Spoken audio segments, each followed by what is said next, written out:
Riding a bike is a bizarre and unnatural action that for some reason we, as a human society, have decided is a perfectly normal thing for most able-bodied humans to be capable of accomplishing.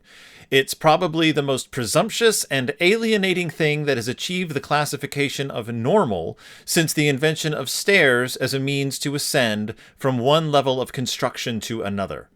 Anyone hesitant to or incapable of the use of a bicycle is seen as lacking motivation and directed to a number of lesser bicycle alternatives that, while legitimate means of locomotion, are still seen as subordinate to the almighty bicycle. It's a bizarre and random ascent for a machine that is so needlessly complicated and reliant on a level of physical dexterousness found only through the psychological manipulation of children.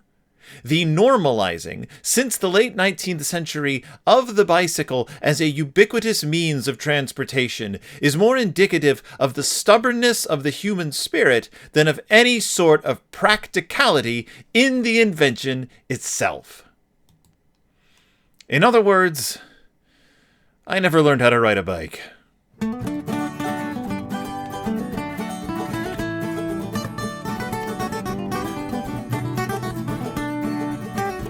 Welcome back to Deep in Bear Country, a Berenstain Bearcast. I'm your host, Phil Gonzalez, and bike riding, as my introduction hopefully makes clear, baffles me. It is like religion or sports fandom, something that intellectually makes sense in the abstract, but that I find upsettingly confounding in the real world. Like, I see people riding bikes, and I think to myself, what is their secret? What do they know? What did they figure out in their early years? What revelation were they privy to? Who held their hands? Who walked them through it? Who explained it to them? Who planted the appropriate seeds in their minds that were able to blossom into the ability we see before us on the streets? Who, in a word, taught them to ride a bike? A wizard? It had to have been a wizard. Everyone has access to this wizard but me. I received my first bicycle late in life. I was well into elementary school, and my neighborhood friends were all starting to learn to ride. So, for my birthday, I was gifted a brand new black bicycle. I still remember my parents rolling it out onto the back patio in the middle of my birthday party.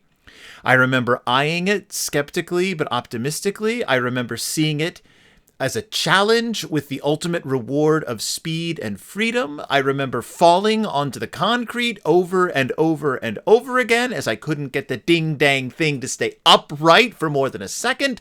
I remember my dad losing his patience with me. I remember my mom losing my patience with my dad and trying to get him to relax because he wasn't helping. I remember giving up and deciding that walking was more my speed. I remember lying to my friends about my bike being broken or lost or stolen. I remember being found out over and over again by friends that I couldn't ride a bike, that I could never ride a bike, that my circle of freedom was limited to wherever my legs could carry me on my feet. I remember that black bike hanging upside down from the ceiling of the garage and never moving and never being replaced by a larger model, and then one day disappearing with no fanfare or ceremony, just gone. Just gone. I remember getting my license and thinking, well, I never have to worry about that again. I remember turning down biking trips and expeditions with friends. I remember a guy in my dorm proudly showing off his new bike and me thinking, adults buy these things? These things cost how much? I remember feeling once again that I was forever on the outside of normalcy, of the expected, of the capable, that like religion and sports and grades and friends and socializing and understanding and trusting and believing, bicycling was forever beyond me. That I was excluded and rejected, and that I should wear that fact as a badge of shame and honor. I never learned to ride a bike. Over the years, I have tried. I have sat upon a banana seat and gripped the banana bars and kicked off and coasted, and each time found that old feeling of no and forget it and here comes the concrete. And I've choked and remembered my place and where I belong and resigned myself to the forever of inadequacy and instability. I guess that's why the bike lesson has never struck me so much as funny as a dire warning. It's the Berenstain Bears, the Bike Lesson. It's actually called The Bike Lesson, another adventure of the Berenstain Bears by Stan and Jan Berenstain. And yes, I have covered this book in the past. You are not mistaken. This is not the first time you've seen me cover this. However, I am going much more into detail this time than I did the last time, because it's a look back at the second book featuring the bear family. We covered the honey hunt before a few weeks ago, and now we are on to the second beginner book. I can read it all by myself, the Bike Lesson. And this book is a monument, is a what's the word I'm looking for? Not a monument, is a milestone in the Berenstain Bears universe, because this is the first book in which Ted Geisel referred to them in print as the Berenstain Bears, which he said was just because it sounded good and was like his little tribute to old vaudeville shows with animal acts. And it's the first book in which Stanley and Janice Berenstain are presented as Stan and Jan, because that's what they called each other, and it rhymes, and it has a certain delightful sound to it. And from this point on, they were known as Stan and Jan Berenstain, and the Bears were known as the Berenstain Bears. I'm going to take these headphones off because they're not actually doing anything, and they might be causing me to yell. So in the last book we covered from this era, the Big Honey Hunt, we saw sort of the makings of the bear family. But they were still pretty much just sort of an extrapolation of the three bears, from Goldilocks and the three bears, a mama and a papa and a small bear. And they didn't have much personality. The papa was gruff but lovable. He had an idea in his head, and he was just stubborn and pig-headed and stick to it. And we're going to see a lot of the same stuff reflected here. I believe it was, Paul V. Allen in his book, I Can Read It All by Myself, the history of the beginner books, which I highly recommend, once again, you picking up. He talks about how this is doesn't stray very far from the setup of the first book. The bears look a little more refined. They still are scruffy and scrubby looking, but the backgrounds and the illustrations in this book are a lot more confident. The structure is a lot more confident, and I'm going to go out on a limb and say the characterization of the bears is coming into their own. They're no longer just a random bear family of a mama, a papa, and a child. Papa is shown in this book to be still pig-headed, still stubborn, but lovable. He never gets angry at his son. He accepts he's a little more cowed at the end of this book. It's not, I screwed up the entire time, but everything turned out for the best, so I must have been right the whole time anyway. His demeanor comes across as far more contrite and embarrassed at what he's put his son through, and his son's a little more snarky in this book, and we're going to see that develop throughout the rest of this period of the Berenstain Bears, the father and son dynamic. Now, Mama is still pretty much a non-character at this point. They haven't figured out what to do to her, and I'll go so far as to say that Mama's not going to come into her own until they develop the first-time books, where she becomes, for a while, the voice of reason, the voice of discipline. But as far as like this book is concerned, she's barely there. I don't even think, no, I think she's in this book once. I think she may just pop up at the end. But this is the Bike Lesson. So this is the Bike Lesson. The Bike Lesson, another adventure of the Berenstain Bears, as it says on the cover. And so they weren't originally going to write this book. They had Nothing Ever Happens at the South Pole, which was going to be a book of a penguin complaining that his life is dull because nothing ever happens at the South Pole. And as he walks through the South Pole, just various catastrophes and bizarre things are happening that he just barely misses out on seeing until he gets back home safe and sound. And they had it ready to go. They were all geared up, but pre-sales for the Big Honey Hunt were through the roof. And so Ted Geisel, who had already told them they didn't want to find themselves burdened by a series, suddenly did a complete 180 and decided that this was going to be the first series for the I Can Read books, for the beginner book series. He was like, no, we got to have a series. This is going to be our series. It's going to be the Berenstain Bears. So the Bike Lesson. What is the Bike Lesson? What's the Bike Lesson about? Let's take a look.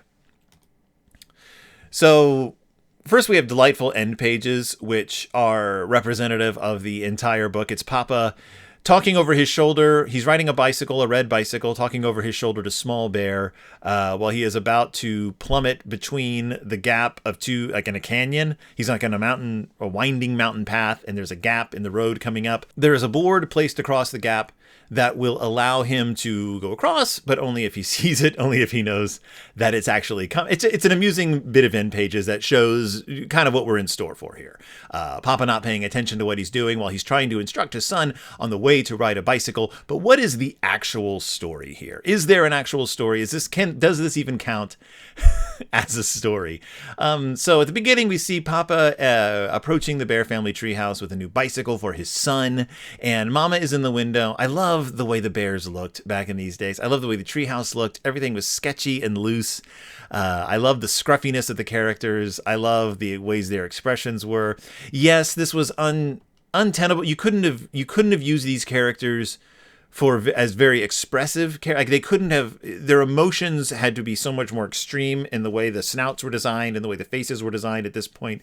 But it was clear they had a good thing going. It was clear that they had a handle on these characters, and they were only going to get better from here on out. And from the first image of this book, which is Papa carrying the bike up to the treehouse, Brother Bear or Small Bear pointing at, look, I've got a new bike, and Mama Bear in the window.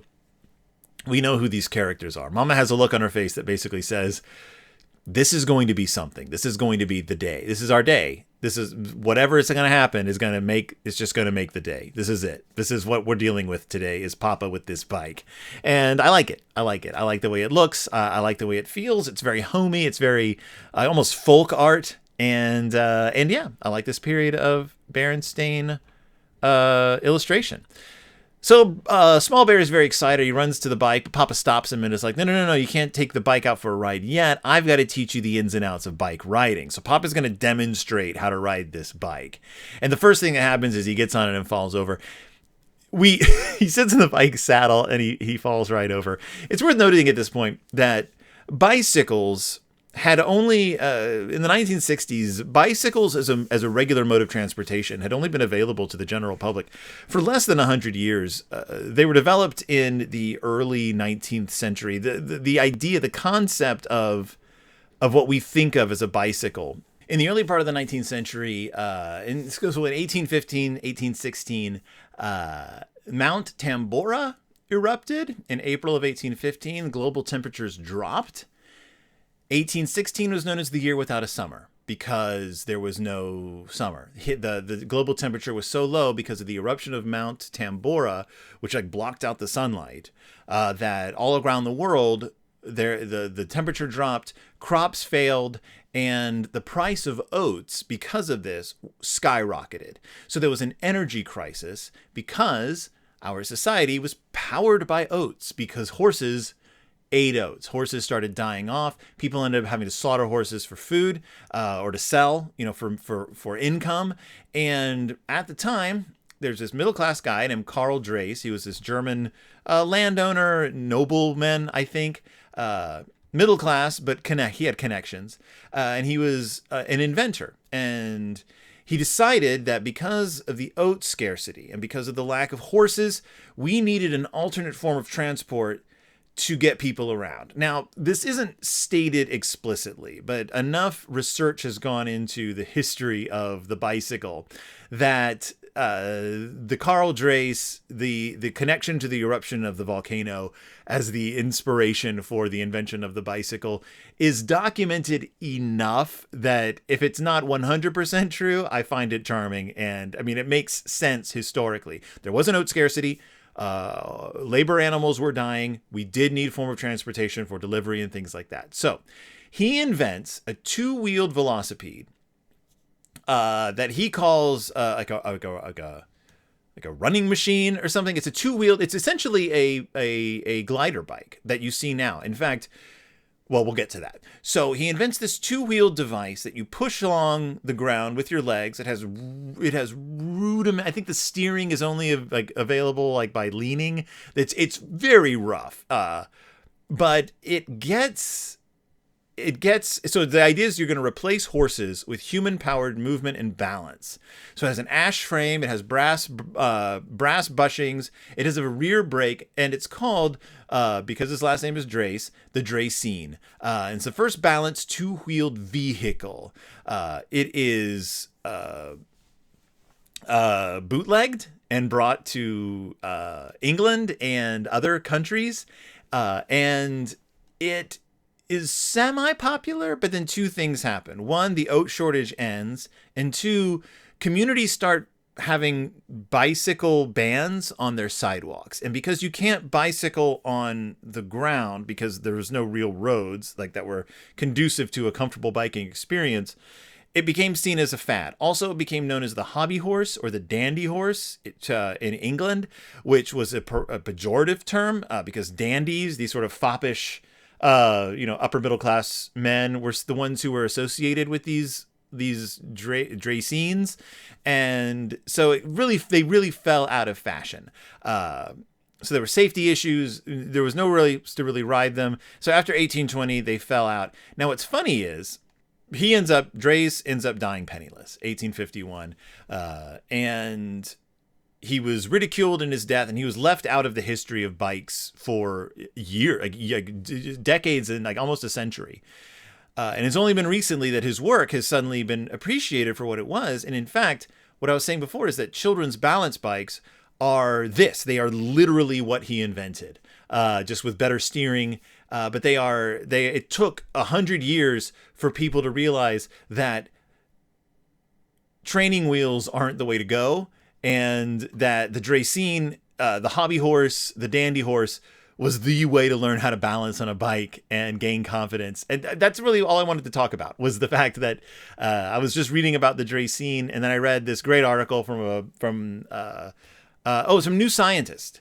And the article is called Brimstone and Bicycles. It's about a 10-minute read. So give that a look. Brimstone and Bicycles from New Scientist. It's a great article about the invention of the bicycle.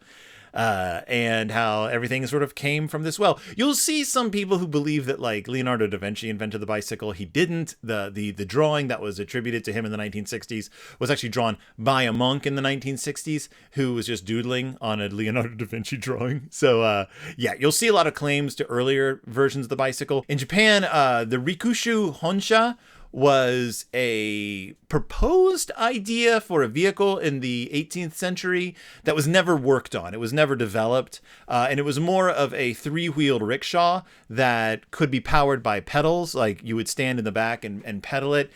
So that wasn't really a bicycle, and it was never worked. It has since been developed. People like hobbyists have since developed this sort of alternate history bicycle, but it was not worked on in the 18th century. So, and then there was the Sella, the Califere in 1792 at the Palais Royal. Then it went through like the penny farthing, and I think we've talked about this in the past. Then onto the safety bike, which became what we think of as the modern day bicycle. The two wheels of roughly the same size, the rear chain that powers it so your legs don't get caught up in the spokes. The invention of spokes, like all that, the rubber tires, like all that came together to form the bicycle. Something I still don't understand. What a bizarre machine. Also, the invention of the transmission of power from the pedal to the chain to the spoke to the wheels, that all took a long time to develop.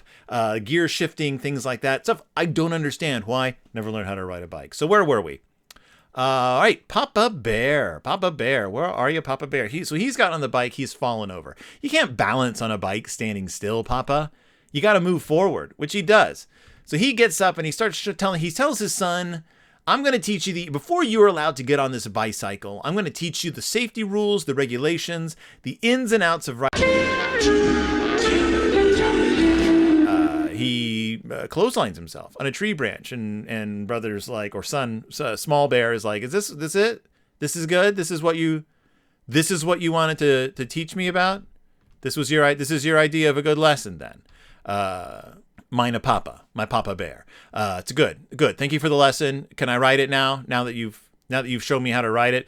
And of course, Papa's like, I wasn't, not actually done doing what I wanted to do. You have a lot more to learn. So the next lesson is I'm going to teach you how to turn your bicycle. And of course, by doing that, he drives straight into a bunch of rocks that he that he rides his bicycle into, and ends up somehow he flies through the air, lands with his head in a chimney, or he lands on a thatched roof. And I love this. We don't see this style of house much. It's a house made of, it's like a cabin on the edge of a cliff with stairs leading down, and a stone fireplace, a stone chimney up the side with like a thatched roof or a hay roof. And Papa has landed upside down on the hay roof with his head in the chimney. It's an undignified place for a Papa to be. And Small Bears is like, what did you mean to do that? And he's like, yeah, I did this on purpose. This is what you must never do. Let this be a lesson to you. And Small Bear's like, it was, Dad. Thanks. It was definitely a lesson. Now, hold on, I'll help you get down. And so Small Bear builds a bridge out of boards, and it's a very, I have to applaud my hands. Have to applaud my hands. Have to applaud my hands to Stanley and Janice Berenstain, Stan and Jan Berenstain, for this incredibly complicated image of Small Bear having put two boards together, balanced them on a rock, and then put the end of the taller of the boards up onto the thatched roof in order to haul Papa Bear, who is folded in on himself. So his head is now stuck up between his legs, but also he's tangled in a bicycle on the roof of a house. It is, in Small Bear is tugging on Papa Bear's shirt to pull him down, but also smiling. And he's like, when I get you down, may I write it then? May I? Just say when. And I don't understand, like, they didn't have to do this. They didn't have to go this far with the complicated drawings, but they did for us, for the readers. It's a bizarre image, Stan and Jan. It's unasked for, but appreciated. So then Papa Bear is like, look, I have to teach you your next lesson, which is what to do when you drive around a puddle. Do you go around the puddle, or do you go right through the puddle? Papa Bear decides he's going to go right through the puddle, which is like quicksand, I guess, because he drives into the puddle and he ends up to his chest in mud, which Small Bear's like, great, thanks. I guess that's a good lesson. You're not supposed to do that, eh? Hold on real quick. I'll get this stick. You make the use of a simple machine. He builds like a seesaw lever using a giant branch and a stump to lever Papa out of the mud. And he's like, look, I'm gonna get you out. Can I ride the bike? Will you tell me when I can ride the bike? And Papa's like, of course you can ride it. You can ride it. So you're gonna ride it after I teach you the fifth lesson, which is how to ride your bike downhill. And we see Papa at the top of a giant hill, like a giant hill. Like he and Small Bear are nothing at the top of it. They are so far away from us, the reader. Papa and Small are at the top of the hill, and Papa's like, I'm going to teach you how to go down this hill. And Small Bear's like, well, it looks really like a hard thing to do. And Papa's like, yeah, Papa doesn't have any control. There don't seem to be any brakes on this bike. A chicken yard, which I assume is Farmer Ben's, maybe? Chicken yard? Drives through the chicken yard. No, it's not Farmer Ben, because the farmer is visible. He seems to be a wolf or a coyote or a fox of some sort, which is hilarious, I guess, if he's taking care of chickens. But he manages to knock the chickens, the rooster, the cow, the farmer, into the air like 10 pins, like 9 pins, like 8 pins, like bowling pins. He just eradicates these. But this is another good reminder that we are existing in a world of multiple different types of intelligent animals. Because this farmer, not a bear, unless it's some kind of like sloth bear or something, but I can't tell. The farmer is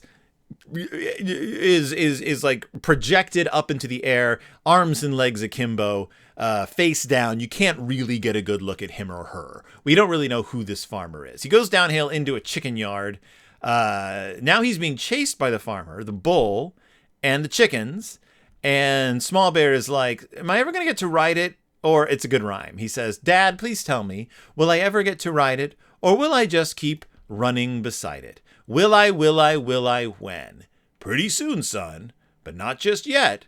There's still one lesson you have to get. And the lesson, he's telling his son this as they're hiding. This is good.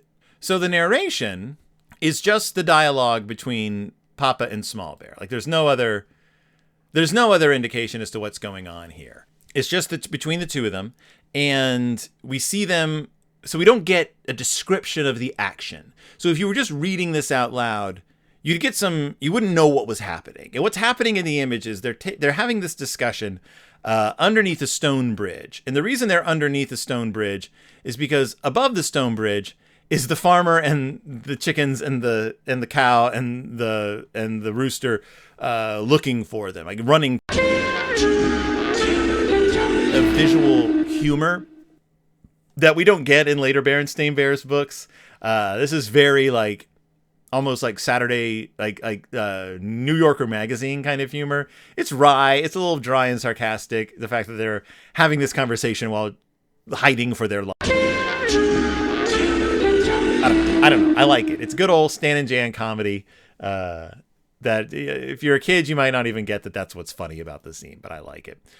So Papa Bear, our Papa, is like, this is the hardest lessons now. We're going with the hardest lesson now. This is lesson number 6. You have to learn about safety. When you ride a bike, you can't just take any roads you like. You have to take the one you know, and you have to know where the road's going to go. And unfortunately, let me just go back here. Unfortunately, Papa wasn't paying attention. They pass us. They're at a crossroads, basically. And Papa goes down the road that looks like it's labeled. It just says road, but part of the sign is broken off, so you can't see what kind of road it is. I assume it says no road, because there's nothing else to stop a person from coming down this road, because the road just ends at a cliff, which Papa Bear drives over. And he's like, see, this is... And he just said, as he's falling, he doesn't scream or yell or beg for help. He just says, see, just don't do this, small bear. This is what you're not supposed to do. Let this be a lesson to you. And small bear says, it was, Dad. This is another good lesson for me. Thank you for teaching me this. He gets a rope out, don't know where he gets the rope, ties it around a tree and hauls his Papa up. And he says, can I ride the bike now? Can I ride the bike now? And his dad says, you know what? I got one more lesson for you. This is the last. It's just one more thing, and I can teach it fast. You got to stay on the right-hand side of the road. You got to always ride on the right-hand side of the road. Make sure you're on the right-hand side of the road. They're on a paved street. There's a truck coming in the other direction. Papa is clearly on the left side of the road. And Small Bear says, but Dad, are you riding on the right-hand side? And Papa Bear says, you know, I would know. I know my left from my right. Here's my hands. My right hand is here. My left hand is there. And he's looking, of course, at the wrong hands. He's like, or am I wrong?